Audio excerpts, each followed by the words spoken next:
First, China provided rare earth elements very cheaply to everybody in the world by their cheap labor, lack of enforceable environmental regulation, and their appreciated currency. Essentially consolidate, control the rare earth market. And then they said, well, you know, now all of you are coming to our door to buy our rare earths. We don't want to sell the raw material anymore. Our manufacturers can buy it cheaper than your manufacturers. They imposed a huge export tax on rare earth elements, and so one had a choice to accept a huge tax and increasing the price of the product, or to relocate factory into mainland China and buy rare earth elements on a local market without tax. It's a strategy, and it's working pretty well. Manufacturers which use rare earth elements in their products located their manufacturing base inside China. The jobs in manufacturing transferred from the United States and Western Europe into the Chinese mainland. They've moved all the way up the value chain and are actually able to leverage their position into capturing other countries' IP. If Toyota really wants to build a million battery packs, in the end, if they don't find a solution to the heavy rare earth problem, they'll be building them inside China. We just created a $150 million bureaucracy to hand IP and technology and environmental science to the Chinese government. Older folks like me will recall a day when earphones didn't look like that. The whole trick has been the invention of a little magnet based on neodymium iron boron magnets. Extremely powerful magnets, and they use a rare earth mineral called neodymium. So naturally, global demand for neodymium has gone.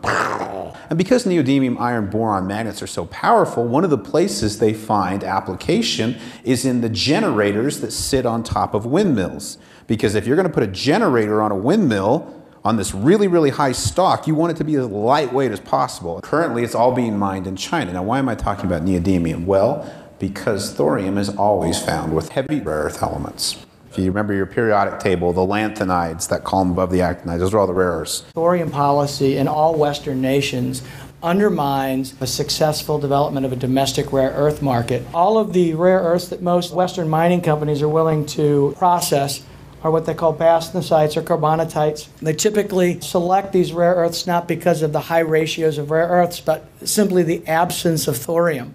So consequently, the only operating rare earth mine that just opened up this year produces essentially the lighter half of the lanthanide scale, and in fact does have some monazites, which are a thorium rare earth enriched mineralization, which they dispose of. The most common form of heavies in terms of total aggregate would be monazite or phosphate types. So what happens all across America, Canada and South America, there are beautiful monazite deposits that have heavy rare earths that could be very commercial except for the thorium content. Mountain Pass was originally closed, according to CEO Mark Smith, because of the EPA in the state of California and some thorium that came out of a ruptured tailings pipe. So the thorium represents this unknown, unlimited liability to rare earth production, and so it plays into the hands of China. Let me tell you how this stuff was discovered. There was a guy named Glenn Seaborg who worked at Berkeley Labs in California in 1942. Coming off discovering plutonium, he thought, I wonder if we could hit thorium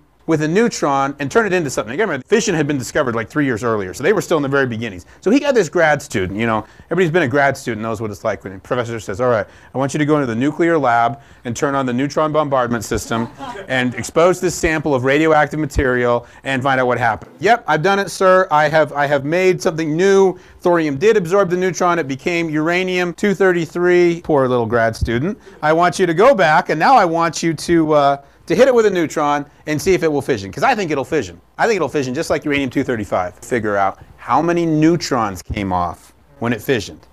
Because if that number is below 2, we really don't have a story here. If this number, you come back and it says it's like 1.5, then interesting fact goes in the back of the book. But if that number is above 2, then that is a big deal. Goes back, comes back. Sir, the number is 2.5. Seaborg looks at his grad student, this is December 1942, and he said, you've just made a $50 quadrillion discovery. Grad student's like, Seaborg was absolutely right. He knew how abundant thorium was in the crust of the earth, and he realized that through this process, if you had some uranium-233, you could catalyze the burning of thorium indefinitely. Why do we care? Well, here's why we care. There we go. Because every kilogram of fissile material will produce as much energy as 13,000 barrels of oil. Nuclear fission is 1,000,000 times more energy dense than a chemical reaction. Civilization has changed over advancements in technology a whole lot more modest than this. What we need to be able to do is let another entity take that thorium to develop uses and markets, including energy. The Air Force said the Navy has built their nuclear submarines, but the Air Force wants to build a nuclear-powered bomber. Now, Weinberg was a practical man, and he said, that the purpose was unattainable, if not foolish, was not so important. A high-temperature reactor could be useful for other purposes, even if it never propelled an airplane. He knew that to make the nuclear airplane work, they couldn't use water-cooled reactors. They couldn't use high-pressure reactors. They couldn't use complicated solid-fuel reactors. They had to have something that was so slick, that was so safe, that was so simple, that operated at low pressure, high temperatures, had all the features you wanted in it. They didn't even know what it was. If this program, this nuclear airplane program, had not been established, the molten salt reactor would have never been invented, because it is simply too radical, too different, too completely out of the ball field of everything else for it to be arrived at through an evolutionary development. It had to be forced into existence by requirements that were so difficult to achieve, and the nuclear airplane was that. Here's this amazing work that was done, before I was even born. This is laws of physics stuff. I didn't invent it. All I do is promote it. Maybe I'll never see it happen in my life, but somebody will do it. China's doing Lifter, even as we speak. I found that out a few months ago. Where are they getting the blueprints? Are they developing enough? Well, I mean, they probably got a whole bunch of stuff, the PDFs from my website. It's been in the public domain for an awful long time. I just made it a little easier to get, This is about 10 years ago. I got in the car. I live in Alabama, and I was able to go up to Oak Ridge and talk to some of the people there. And I said, hey, I've heard that you guys a long time ago did this really, really cool thing. What's going on? They're like, yeah, long time ago we did a really, really cool thing. And everybody who did it's retired or dead now. I'm like, oh, well, that's not good. What can we do? And they said, well, they wrote a lot of papers and they wrote a lot of reports. I said, oh, okay, can I get them? Oh, yeah. They took me to this file cabinet, and it was like full of stuff. Talked to some of my friends and told them, hey, this would be great for a space reactor. We ought to throw some money at these guys and get all this stuff documented. And they said, yeah, that sounds like a pretty good idea. So we got a little bit of money up to Oak Ridge, about $10,000, and they went and PDF'd, not everything, but most of it, about 2/3 of it. So I had this stack of CDs, and I thought, oh, sent a copy to the Secretary of Energy, sent a copy to the Director of National Labs, sent it all out to these different places, just sure that, they were going to get CDs from a random person and put them in their computer and study them extensively, all 5 gigabytes of them, and come to the same conclusion I had and change national policy. I mean, of course, right? If we do not get this message out to everyone, then nothing's going to change. Early 2010, EFT bloggers noticed that all these guys from China signing up from Shanghai, Beijing, and they started asking questions about this and that. They went to Oak Ridge. They took them around the lab and showed them everything. And it's funny going to Oak Ridge because they're all about the info and the nano and the bio. And you want to go, what about the nuclear? They never talk about that part, Well, they get to the end of the trip, and the Chinese official, his name was Dr. Zhang Mingheng. Interesting about Dr. Zhang Mingheng, his father was Jiang Zemin, who used to be the premier of China. So this is not a poorly placed guy in Chinese society. Trained in the United States, in Pennsylvania. PhD in electrical engineer from Drexel University. Very, very bright guy. They were under a non-disclosure agreement between RDOE and Chinese government. They weren't at liberty to say to the rest of the thorium community in the U.S. and Canada that they were visited by a top Chinese delegation. So they get to the end of the meeting, and I'm told, Oak Ridge people said, well, we had this great trip. Have you learned what you wanted to learn? And they go, we're actually here to learn about the molten salt reactor. See, we're going to build one. We've already got a site picked out, and we're going to have it built by 2020, and we're here to learn everything we can about it. And the Oak Ridge people were like, Huh. The Chinese, who apparently have had a more far-sighted approach to thorium for quite some time than we have been stockpiling it for years as they mine for rare earths. Since 99% of the rare earths that we use, including those magnets, well, when those got mined, there was probably some thorium that came up with it that's probably sitting in some barrels over in China right now, waiting for Dr. Zhang to finish his experiments with thorium molten salt reactors and to start putting it to use. China has committed the equivalent of $1 billion US, which, by the way, is roughly the calculations that John and I and others have come up with for the cost of actually developing your first units. So going all the way through IP to fully constructed operational units. This is the most important thing that's going to happen in the next 24 months, and whoever gets that is essentially going to control the destiny and the rollout of energy for the foreseeable future. We believe that the United States should be leading that. I can assure you the plan includes every single partner that we can bring into this worldwide, our friends in Canada, our friends in Brazil, our friends in Europe. If developed outside the United States, the NRC is facing absolutely very real problems in terms of credibility. You can't have the world move on without you with what, for all practical and measurable purposes, is a safer form of energy. Why are we sustaining an energy system that was the byproduct of the Cold War?